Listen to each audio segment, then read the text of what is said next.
Jnanatirmirandasya Jnananjana Shalakaya Chakshulamilitan Jena Tasmai Shri Gurave Namaha Gurave Gaura Chandraya Radhikaya Tadalaye Krishnaya Krishna Bhaktaya Tad Bhaktaya Namo Namaha Yam Pravajantam Anupecha Apeta Krityam Rapayano Virha Katara Ajuhava Puteti Tanmayatara Paravine Brustam Sarvabhutam Hridayam Unimanatusme Narayanam Namaskritya Naram Chaiva Narottamam Devim Saraswatam Vyasam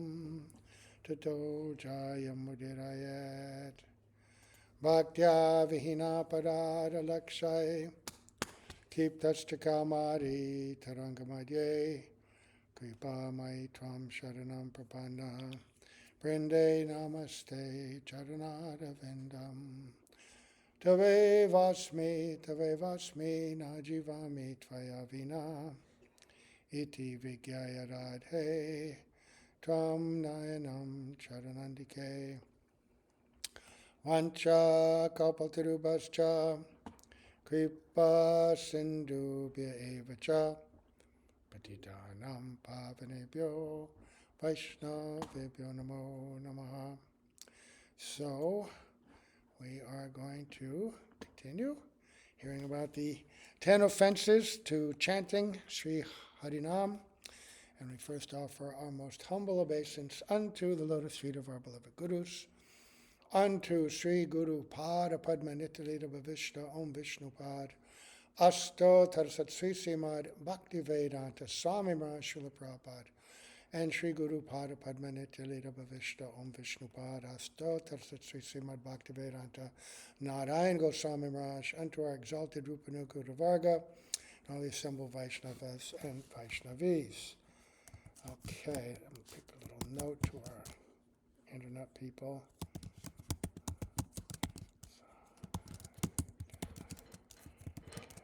On WhatsApp, etc. All right, so here we go. We're now on the 6th offense, right?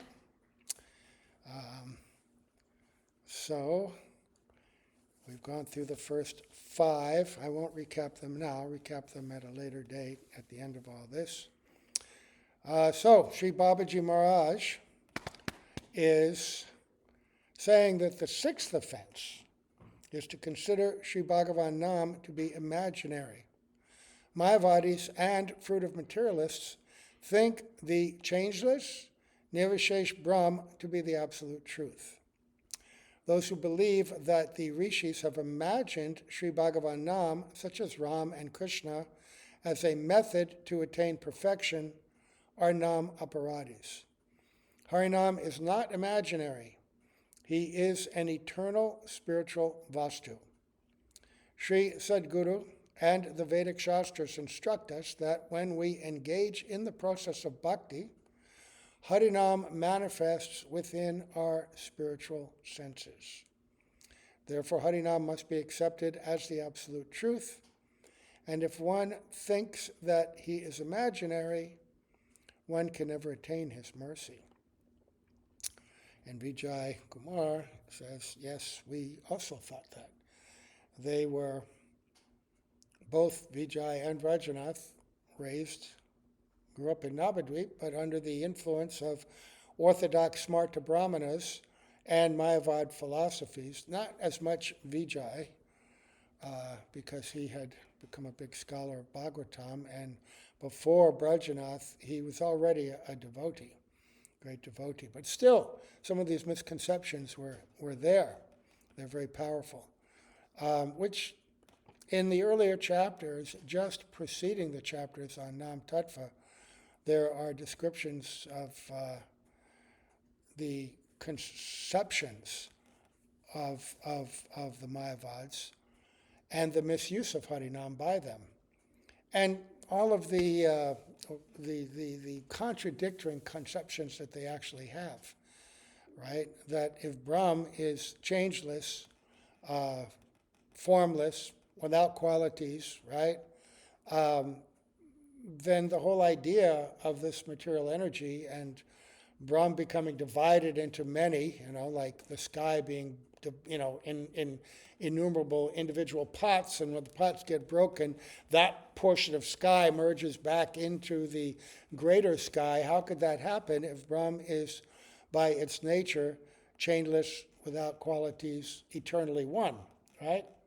Non-transformable, but somehow or other, all of this transformed variety exists in the material energy. They just say it's Maya. But where did Maya come from? There's no explanation for this.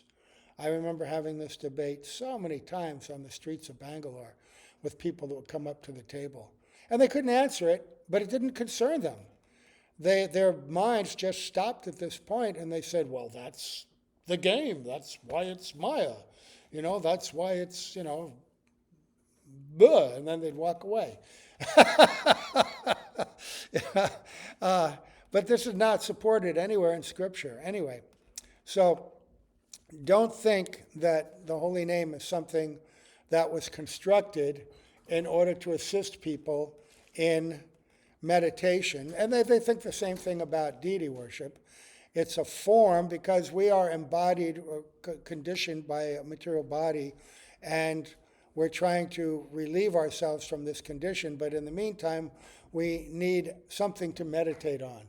So we take the form of the deity, or we take the holy name, and we meditate and use that to concentrate our mind on and to free it from meditating on everything else that's sensual. And gradually, by that purificatory process, we come to be able to understand our oneness with Brahman. That's what they think. Right? So they think that this process, the holy name, is not a transcendental vastu, just a temporary method for ultimately realizing our own undifferentiated state with Brahman. So don't think it imaginary, like the Mayavads and the fruit of workers. They just use the holy name as a means to their own temporary end. So then, Vijay asks, please explain the seventh offense to us. Babaji says, one who is engaged in sinful activities on the strength of Sri Nam is a Nama Aparadha. Now this is a really big one, actually. This is a very big one. If one performs sinful activities in the belief that Sri Nam will purify him, one cannot become free from those mountains of sins by following the rules and regulations of Vaishnava conduct, because all these activities then assume the form of further sins that are in the category of Nama Aparadha, and only the process for nullifying Nama Aparadha can destroy them. Now, that's different from somebody who's sincerely chanting and who is performing sin out of weakness. We're all coming from a history of sin, right? But what it's referring to is someone who is in a very cavalier fashion, continued to commit sinful activity with the idea, it doesn't matter, I can pursue my sinful activity because I can just chant Harinam and I'll be free from the sin. So no problem, right? This is an offense to the holy name, using the holy name to promote your own sense gratification and to free yourself from the responsibility of those sinful activities. What is sin and what is pious activity? This is described in the Vedic literature. And the Vedic literature is the word and the direction of God. Harinam is God himself. So to misuse, Harinam for the purpose of doing that which Bhagavan says don't do, this is very shameful and offensive, right? So Vijay responds to that. If Harinam can destroy all sins without exception, then why does it not destroy the sins of one who chants Sri Nam, and why is he deemed an offender? Okay, so this gets to the point. I mean, everybody's a sinner at some level, right? So even if this person is misusing the holy name, why doesn't it ultimately purify that person as well? So Babaji gives a nuanced answer here. On the day that the jiva accepts Shuddhanam, one name that he utters certainly destroys the sum total of all his prarabdha and aprarabdha karma. And through the second name, prem will arise. Those who chant Shuddhaharinam have no desire to perform even pious activities, and what to speak of their maintaining pap buddhi, a mentality that I shall commit sin and then chant Nam to exonerate myself from that sin. A person who has taken shelter of Sri Nam will never commit a sin. However, it may be that a sadhak only utters Namabhas and not Shuddhanam because of some remaining Nama Aparadha. The sins that he performed before chanting Namabhas are being destroyed, and there is no taste for committing new sins. Namabhas also very slowly destroys whatever sinful karma remains because of previous practice. Sometimes he unexpectedly commits new sins, but they also go away because of his Namabhas. However, it is Nama Aparadha to take shelter of Sri Nam and then engage in sinful activities, thinking, well, since the influence of Sri Nam destroys all my sins, certainly it will also destroy the sins that I am committing now. Okay. So again, this points to something subtle. It points to the mentality that we're trying to cultivate in our practice of bhakti, because we're all in this intermediary stage where we are conditioned by a material body. We still have material desires. They rest within the mind, sometimes in the form of actual desires and sometimes in the form of seeds that are waiting to become desires. Right? Nama Aparadha doesn't destroy these things, but Namabhas does. But there's gradation of Namabhas, and there's also a period where Namabhas commingles with Nama Aparadha. Right? So what he's pointing to here is that we have to free ourselves from the casual mentality that, well, I'm engaged in bhakti now, so I'm not so worried about my tendency towards this sense gratification, that sense gratification. It'll all go away. I'll just keep chanting, right? We have to endeavor. It's true that offenseless chanting will purify all sins, but to make the leap from Namabhas to Shuddhanam and to become completely free from Nama Aparadha, we have to determinedly cultivate the mentality of remorse and determination, right? Remorse means, like our acharyas, they constantly sing in their songs, akshepa, regret, right? Remorse, oh, I'm so fallen, oh, I have so many attachments, oh, what is my condition? They sing like that. Krishna says in 11th canto, and this is quoted in the 6th chapter of Jaiva Dharma, that for one, my devotee, they may be still conditioned by the tendency towards material attachments, material sense gratification. The verse begins, Jata Shraddho. Do we have a Jaiva Dharma here? I think no, we don't. No, we don't. Oh, there we do. There we do. It's a series of verses, actually. But Krishna is saying, for my devotee who is afflicted like this, even in the midst of performing this sinful activity, if they regret it, right? Here's the verse. It's from 20th chapter, right?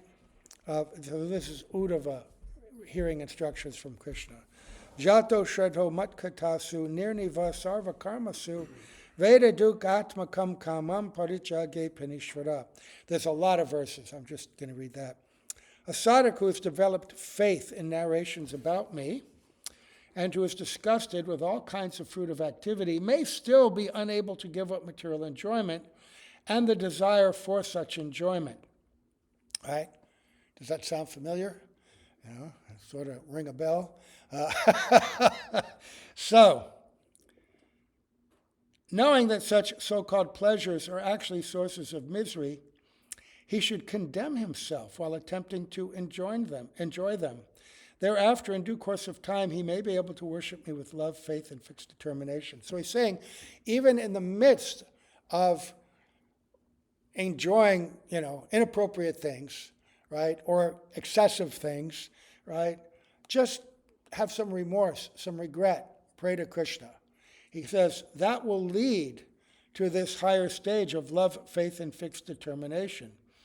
And he says that when the sadhak constantly worships me by the method of bhakti yoga that I have described, I come and sit in his heart. As soon as I am established there, all material desires and samskaras, the impressions on which the material desires are based, are destroyed. When the sadhak directly sees me as Paramatma situated in the hearts of all living entities, the knot of the false ego in his heart is pierced. All his doubts are cut to pieces, and his desires for fruitive activities are completely eradicated. So the verse, one verse that he's saying here, it's very similar to a verse in the second chapter of the first canto. Vidyate hridaya grantis chidante sarva samshaya shiyante chasya karmani maya drishte kilatmani. Right? That this knot in the heart will be cut, right? By this constant determination and engagement. Krishna says, I will cut it. I'll come in the heart. I'll do that. And then yat karma be, yat tapasa jnana vairagya tascha yat, yogena dhamma dharmene shreyo bir itarayadapi. Whatever results are obtained with great difficulty through fruitive activities, austerity, knowledge, renunciation, practice of yoga, charity, religious duties, and all other auspicious types of sadhana, are easily obtained by my bhaktas through the power of bhakti yoga. Right? And then he goes on to explain that then all these extraordinary fruits that people ordinarily seek, devotees no longer require them or desire them at all. Right?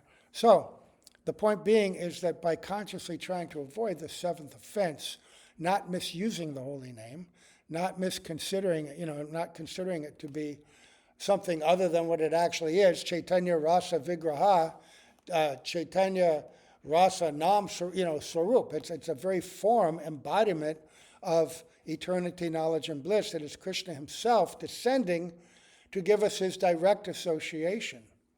And when you begin to think like that, this name is Krishna mercifully bestowed and given to us so that we can associate with him at every moment. Think about that. So when we're, like if you're in the room with somebody really important, right? Say you're doing a job interview, right? And you're in there with this really important person and you're talking with them and you're trying to sell your case, right? And then they begin talking to you and you're exchanging, and all of a sudden your phone rings. You pick up your phone, you start scrolling and talk to them a little bit. Yeah. But you're mostly paying attention to your phone and you're not paying attention to that person. What kind of impression do you think that's going to make? You think that person's going to bestow you the benefits that you're asking for? I want this big job, I want this promotion, I want to be sent here or sent there. You're not even acknowledging them hardly. You're just scrolling on your phone, doing this and that. That's what we do when we chant the holy name. Krishna's there right with us. And we're allowing ourselves to be distracted. I know this because I do this all the time, and I beat myself up for it. But he's saying that with determination, you've got to free ourselves from this tendency. That's also, this is also a kind of sense gratification, this distraction, this following the tenets and the enjoyment of the mind. It's actually materially they even understand it. This distraction, this not being able to be fixed on one thing or another, it's motivated by the desire for what they call dopamine fix. There's a hormone in the mind that is stimulated when you do certain things, right? And the poor distracted living entity, they're always looking for that. And certain kinds of drugs stimulate that. That's why people take certain drugs, because they get this instant fix. But that's also why they look on their phones and post and look for approval and likes and engage in this and engage in that, because we're just looking for that subtle form of gratification. It may not be gross. It may not be out there with your working senses, but with your knowledge acquiring senses and your mind, you're still pursuing pleasure. So to pursue that while chanting the holy name, either gross or subtle, and then think, oh, it's all right, I'm chanting, I'm getting the benefit of that, it'll purify me. No, we're putting our pleasure in front of the holy name and using the holy name for inappropriate purposes, right? So he says that Nama Bas, and later on there'll be a description. There's after the chapter of Nama Aparadha, there's a description of what is Nama Bas, right? And the Nama Bas is a gradation towards Shuddhanam. Shuddhanam is sometimes described as chanting free from all offense. And Nama Bas has two stages. The one is Pratibimba Nama Bas, where you're using the holy name completely inappropriately for material or selfish purposes, like Mayavadis or Karmakandis or Gyanis, right? Or there's the Chaya Nama Bas, where the immature devotee is trying to chant appropriately but still has some obstacles. But their use of the holy name is sincere, and they're trying their best, and they're remorseful when they fall short, and they're not deliberately misusing it. So one is chanting the holy name with inappropriate intent, and the other is chanting the holy name with weakness, right?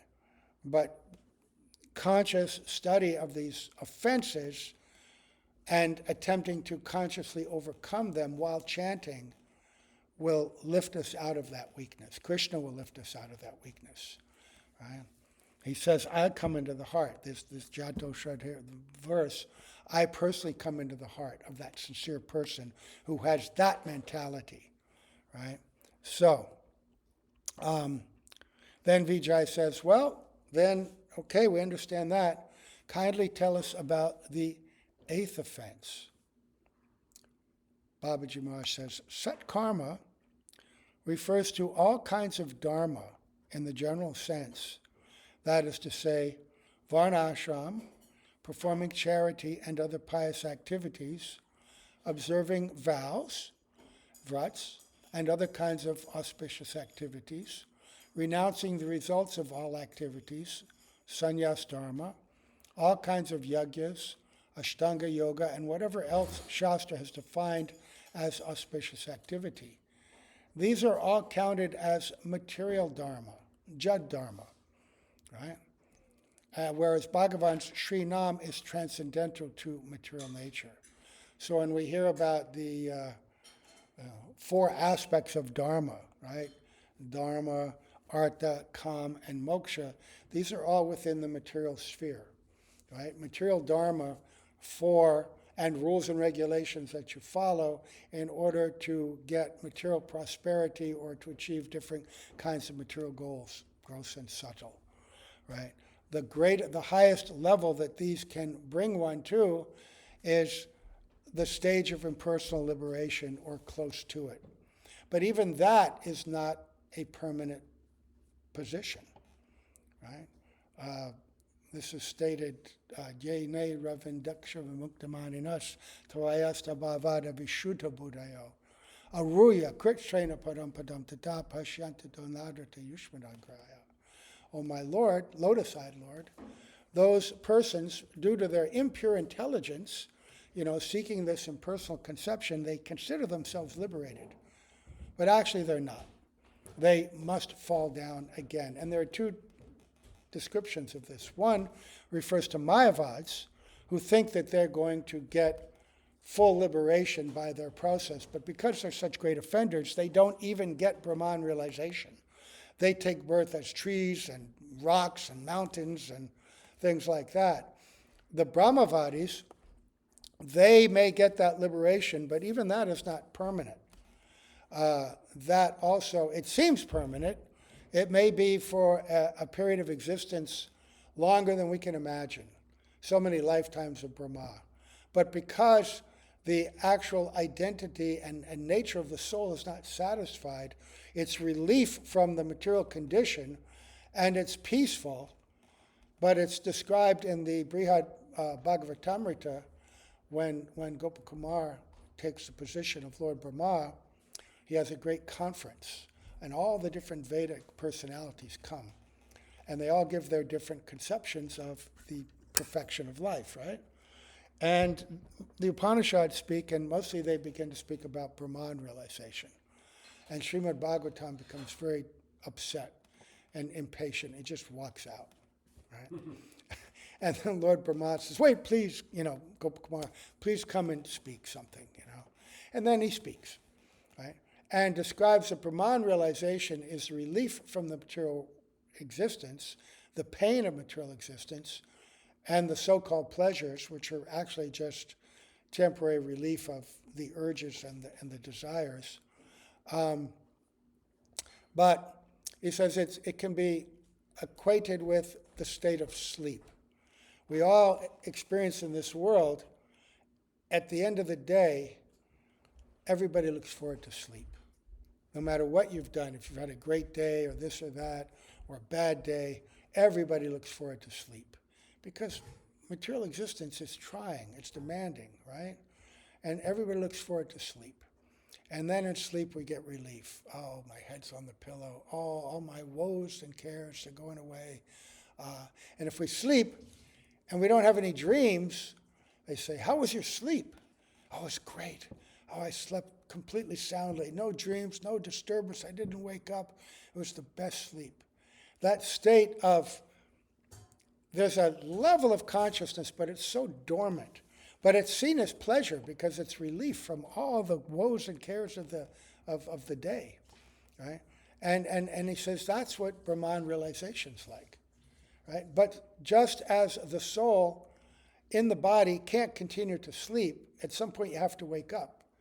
And then you think, "Oh, I got to get up, I got to do something. I got to meet this person, I got to see my girlfriend, I got to go to my job, I got to make money, whatever it is, all these things, you're compelled to do, right? Because you're, by nature, the soul's dynamic, active, seeking pleasure. So the state of sleep is relief, but it's not something that you can eternally inhabit, and neither is Brahman. And in the Jaiva, Brihad Bhagavatamrita, there's stories of great souls even entering into the Brahman to rescue souls from that state. And the story of Arjuna and Krishna going to find the sons of the Dwarka Brahmana, whose sons died at birth, 6 sons died immediately on birth, and he was criticizing the kings of Dwarka because they couldn't protect his sons. "I'm a sinless Brahmana, right? Why are my sons dying?" And Arjuna said, "Oh, because there's no Kshatriya who can protect them, right? I will do it. And if I can't do it, I will enter fire." So Arjuna, he stands guard at the time the next son's to be born, right? And he's looking for any malevolent entity that might come and take the son. And yet, when the son's born, even though Arjuna's there and he's completely on guard and aware, and sets up so many subtle barriers, the son dies. And then Arjuna prepares to enter fire, and Krishna stops him and says, "What are you doing?" He says, and he explains, I made this vow. He says, "Come with me, we'll find the son." And they jump onto Krishna's chariot, And they go across the universe, they cross over the Loka mountains, they go into the area of darkness, they pierce through the coverings of the universe, and they go visit Mahavishnu. And Mahavishnu says, oh, I've wanted so much to see you both. I took the sons, you know. It's kind of a device, right? And it's described in Brihad Bhagavatam that they were in the Brahman, the impersonal state. And that actually, that the Brahmana wanted his sons relieved. This is Sanatana Goswami's commentary, because he didn't want his sons to be stuck in Brahman, right? He's an enlightened Brahmana. He could understand that that was their destination. It wasn't worried about the body, but their destination. And so then Mahavishnu gives them back to Krishna and Arjuna, and they give them back to the Brahman. The Brahman wanted them to be in Dwarka and be with Krishna and in that extraordinary Dham, right? So they were rescued from the Brahman status, which can happen, but it happens after a long time, because it's not the natural state. So whether one is a perfected Brahmavad or an imperfect Mayavad, you can't stay there. Mayavads never get there in the first place. The demons killed by Krishna get there, but not Mayavadis. So, where was I here? Okay. So all these systems, that's the highest that they can bring you to.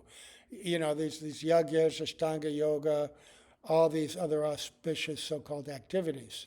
And Ramananda Roy gives these different explanations of these stages of perfection to Mahaprabhu, and Mahaprabhu discards them. It's external, always seeking to go further and further in understanding the highest perfection. So, all these sat karma are only auxiliary means to attain the transcendental blissful goal, but they are not the goal themselves. However, Harinam is the means at that time of sadhan and is himself sadhya, the goal at the time of achieving the result. Therefore, sat karma cannot possibly be compared with Harinam. And those who consider that sat karma is equal to Harinam are Nama Aparadhis. One who prays to Sri Harinam for the insignificant results of performing sat karma is a Nama Aparadhi, because his activity exposes his conception that the various forms of sat karma are equal to Sri Nam. You should take refuge of Harinam with spiritual intelligence, knowing that the result of sat karma is very insignificant. This is the understanding of the process of sadhana, abhidaya jnana. And this is a disease which particularly affects those who grew up in India, because they have some knowledge of these traditions, these disciplines, but they're also fully entrenched in material life, and they use these things to pursue their personal desires, and they come to our temples with these same desires, and they seek association with devotees, and they practice bhakti, but they're practicing, a lot of them, for these desires. And they ask us to come to their homes and do yagyas, homas, right? Usually, our child has just been born. Well, do the ceremony, do the grain ceremony, do the ceremony where they, indicate their inclination, choose the book, choose the wealth, whatever, choose the sword, what kind of child do I have? And they're doing all these yagas, come to our home and bless it, it's a new house. And we're chanting Hare Krishna, we're doing Vaishnava Homa, Nrsimha Homa, we're chanting the holy names. They're chanting it with material desire. We're chanting it to purify them of the material desire and try to give them some auspiciousness. So when we do these things, we also generally try to give them some instruction. Remember that this is the duty of the household to perform these ceremonies, no doubt about that. You should abide by varnashram until you're, nirapeksha, on some higher level. But until that time, you have to do them, but you should do them with a proper understanding. that this material result that most people pray for, we know you're not praying for it, but most people do, it's insignificant and foolish, right? We're really praying for the auspiciousness on a much higher level of your son and daughter, right?